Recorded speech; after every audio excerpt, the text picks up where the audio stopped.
Alright, so today we are going to copy some drums. I don't recommend directly copying anyone, really, apart from if you're trying to learn how to do what they do. So copying for educational purposes, I reckon knock yourself out. Make as many copies of as many things as you like and see what you learn from making them. I'm sure I'm going to learn some stuff today. So I've chosen a song, which is The Upbeats and Noisia and DJ Kentaro and Gothtrad, and their tune Long Shadows. So I'll play a little bit of it.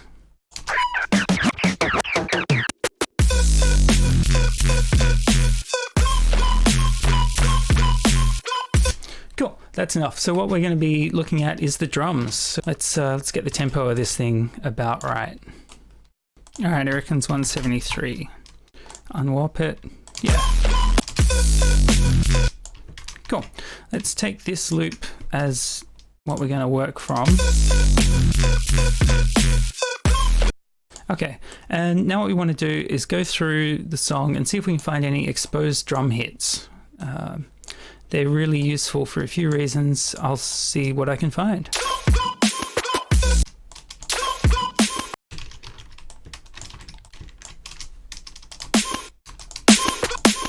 Cool. And if we can get a kick, what's that? Yep.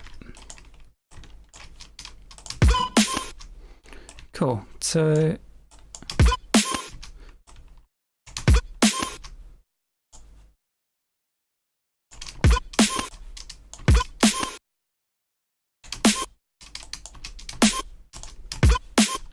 we got a nice clean kick and snare there. Okay, so duplicating the kick and the snare into where they've got their kicks and snares.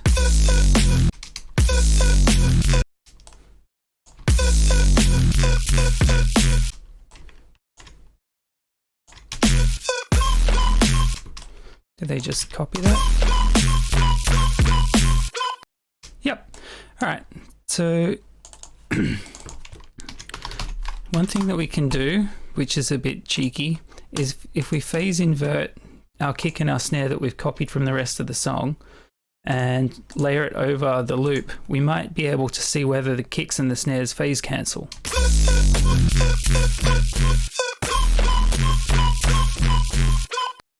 Yeah, they pretty much do. So that's nice. That means they are using a sample for each of their hits. There were some other changes to the sound. I just want to hear them again.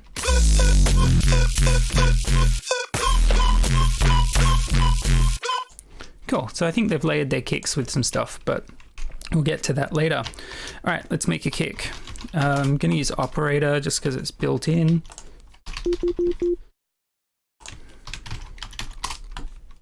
On our kick channel here, we can see it comes down to 55-ish hertz. I think I'm mainly hearing the 100 and something, but let's put in a... Doesn't matter what note we're going to put in here because we're going to use the fixed tuning. Whoops, 55. Okay, so currently we've got that. The way you make that into a kick is you put a pitch envelope on it.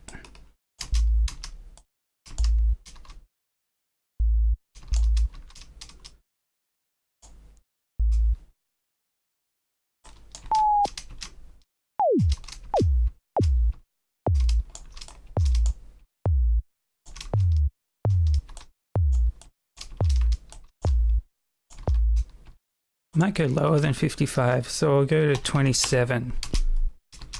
I'm going below 55 hertz. It doesn't really matter. We're going to envelope this kick later anyway.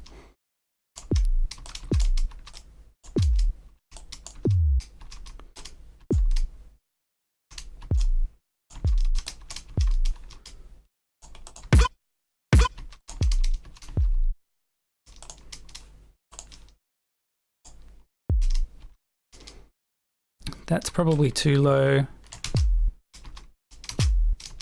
I like it down there. Make the decay a bit longer. Right, so maybe we can work with that.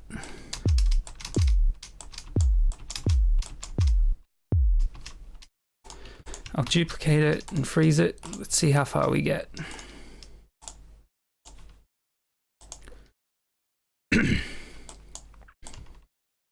Okay, so we can see that our one's way too long and too quiet. So if we look at the waveforms, we're not too far off. We've got one little blop there, that's a bit too high. These drop at kind of around the same rate. They could fall off a little bit faster. Throw this into a sampler and we'll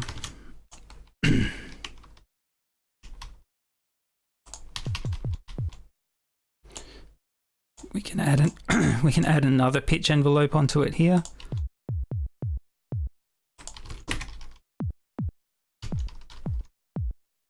Okay, what does that look like?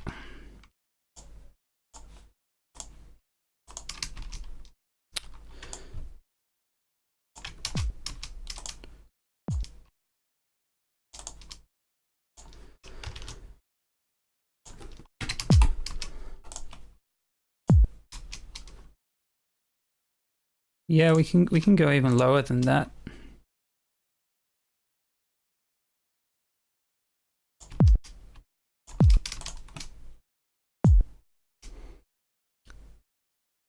We can go lower.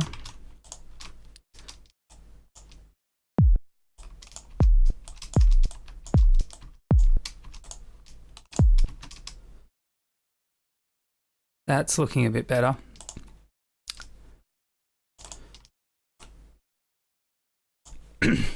So you can see what I'm looking for is the motion of these waves here compared to the motion of these waves here, and then how they stretch out towards the end of the kick. So this is going to sound a lot closer than this. So here's what we had coming out of operator. Here's what we've got coming out of sampler. And here's our kick we're trying to emulate. So we're getting much closer. I'll group those and fold them out the way. Now, oh, that's terrible fade at the end there. I like to leave my kicks longer than the recording because later I don't know how I'm going to want to use my samples that I make. So I leave them a little bit longer and a little bit more loose than the finished product that you see, so I can use them in different contexts.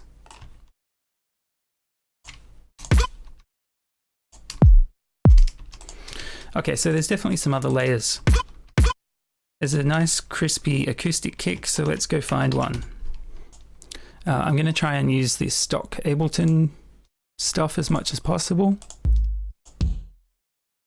Ooh.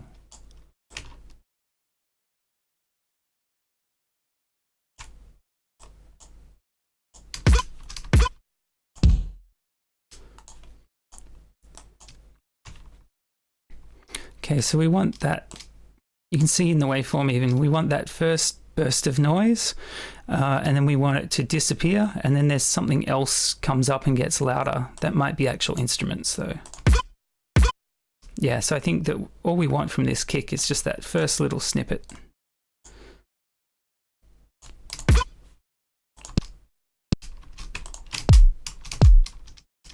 So without it, and with it. No, they've definitely got more of it in there, so it's cool. That's sounding a lot better. We definitely need to get rid of any sub on this kick, however. We just want that nice airy noise.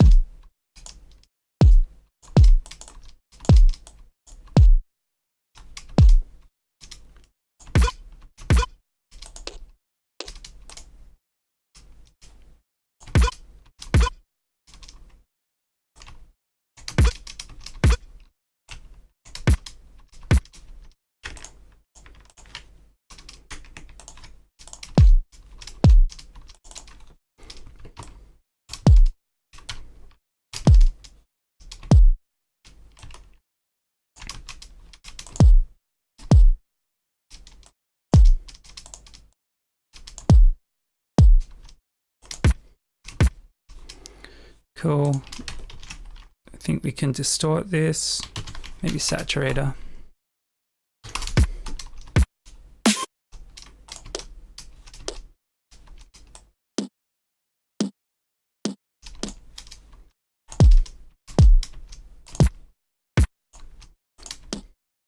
Cool, and we can pull off some of that top end.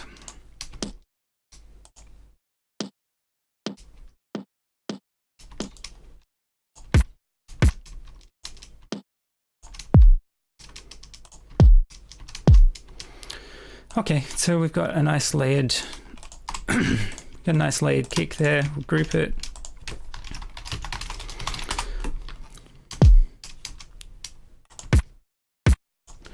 Yeah, I think they've just used more effects, so let's do the same thing. We are going to slam it through glue compressor and then just mix in a tiny bit of dry wet to get the distortion.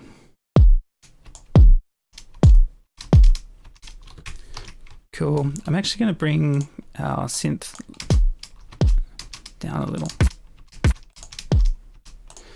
Cool. We might be able to overdrive it, although this might be too much.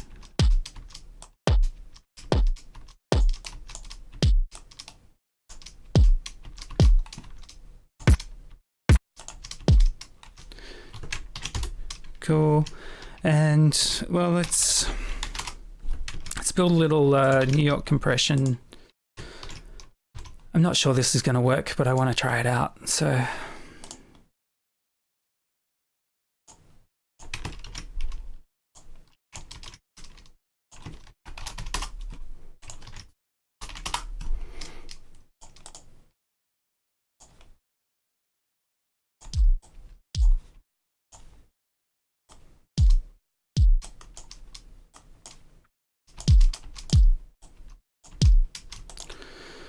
cool, and create a dry chain. So what we've got here is a channel where we're only taking the lows and only taking the highs, and then we're pushing it through a compressor at quite a high compression, and we've got a dry chain. So we can blend our wet signal back in. Our wet signal sounds like this. Our dry signal sounds like this. And we can blend the two. I'll set up a loop first.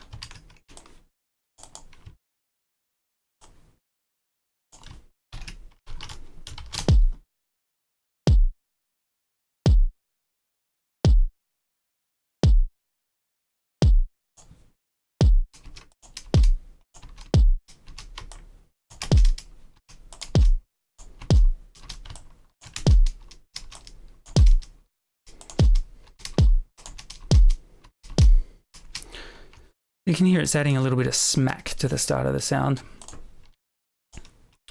Okay, cool.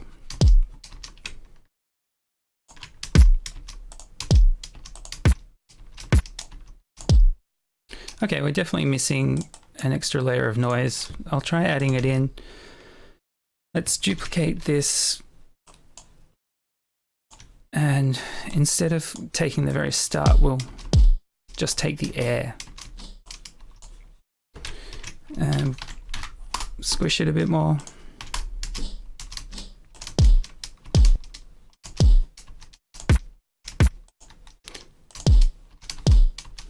I think we can bring that down. I think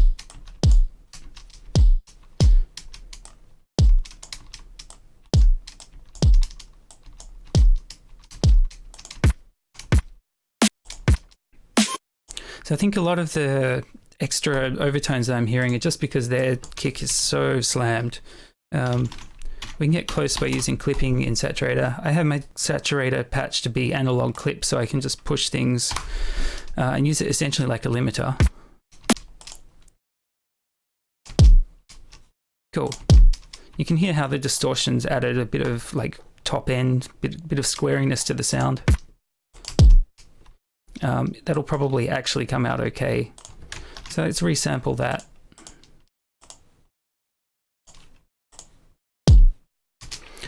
Cool, it looks nice and fat and chunky and rounded off a little bit. So we'll call that kick. And let's start on the snare. So what does their snare sound like again? Okay, so you can see it's got its peaks around here at 200 Hertz.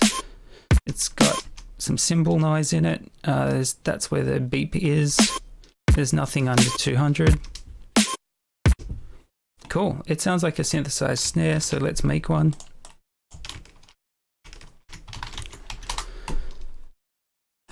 Again, doesn't matter what note you put in here, we're going to use fixed tuning.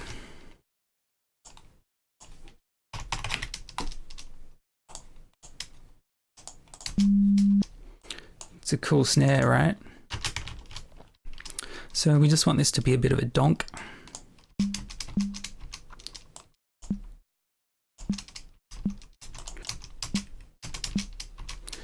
Cool, and then we're going to FM the very start of that so that it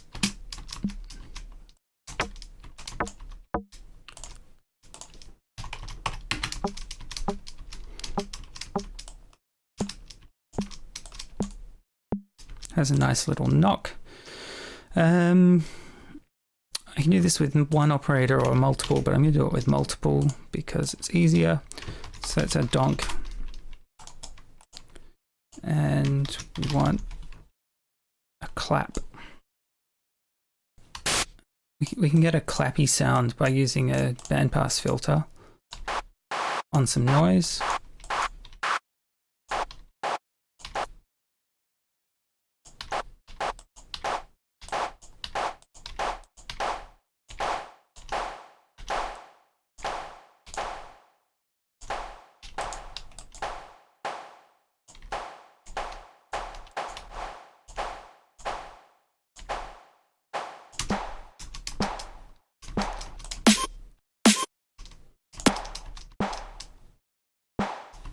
Cool, and now we want to build a really sharp transient.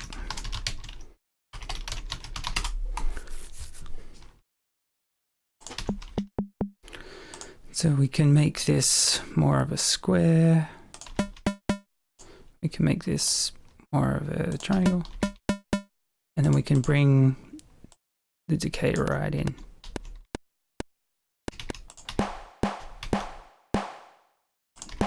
Might brighten that up.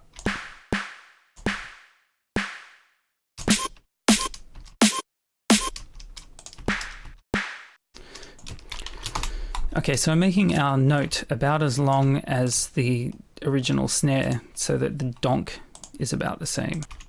Okay, I want some pitch manipulation on the donks. So let's turn that up to 100.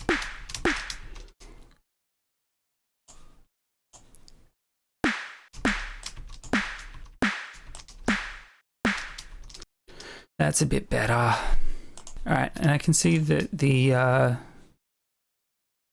pitch envelope's too fast. Let's try that.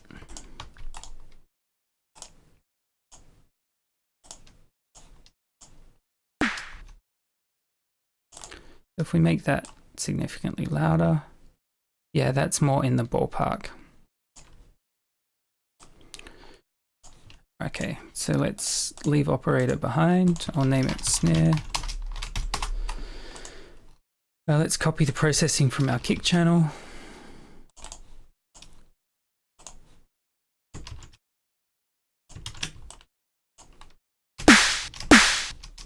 That's probably a bit much. Bring the levels down. Freeze it and flatten it.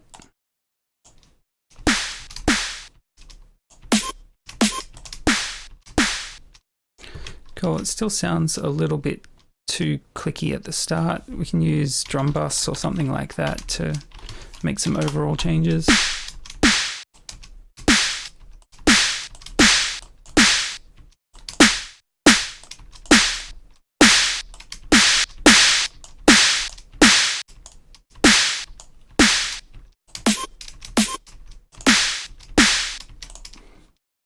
Okay, cool. And I want to EQ this tail separately from the rest of it because their tail is a lot more sparkly.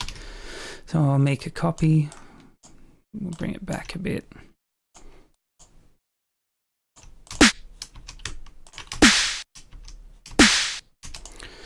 Cool.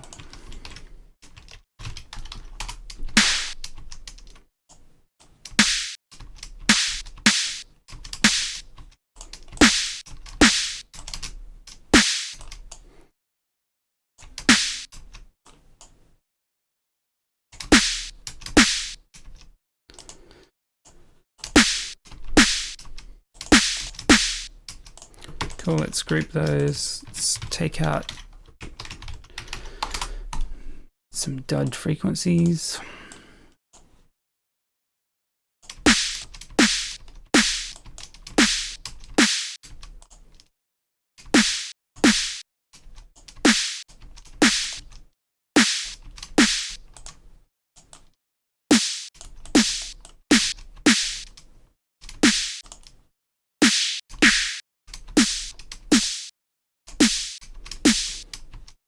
How are we going now?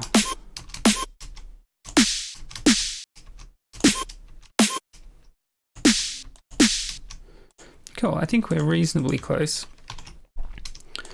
We can snare layer. Okay, I think we're reasonably close. Let's add more of a character layer, because I can hear that their snare has a bit of a acoustic snare in there. So let's find one that helps our snare out.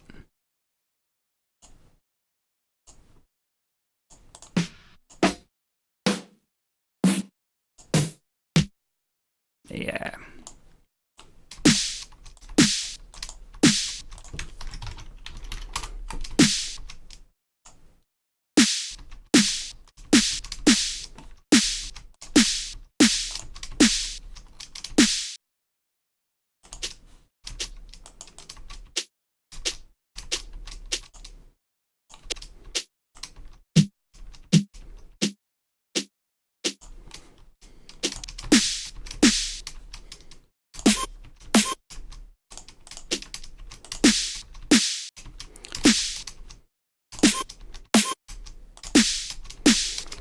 It's close, it's not perfect, but I'm going to say it's good enough. So we'll resample it.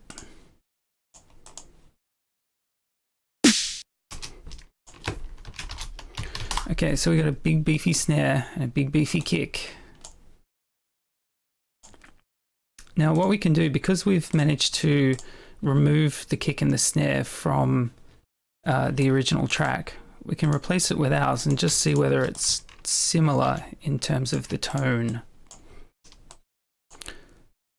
So we'll loop that and we'll put the original in along with our phase inverted kicks. So we've inverted the phase.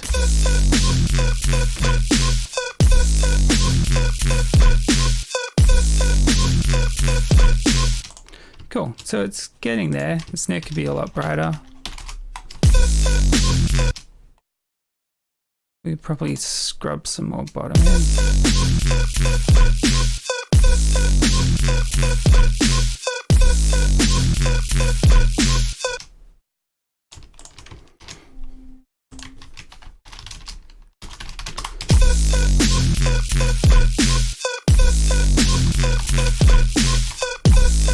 Cool. Actually, I'm going to set up a key macro so we can turn on our phase inverted kicks and turn off our ones.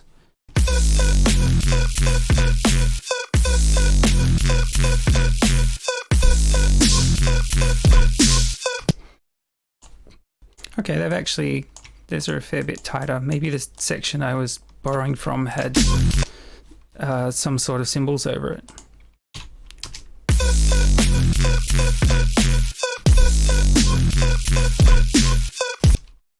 So they're close, they're not perfect, but they're all right. Let's add some more distortion.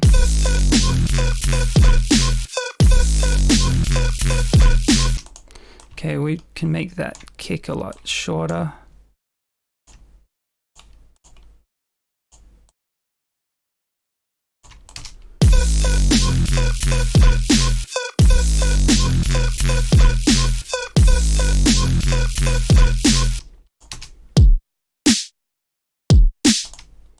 Cool, so it sounds reasonably close.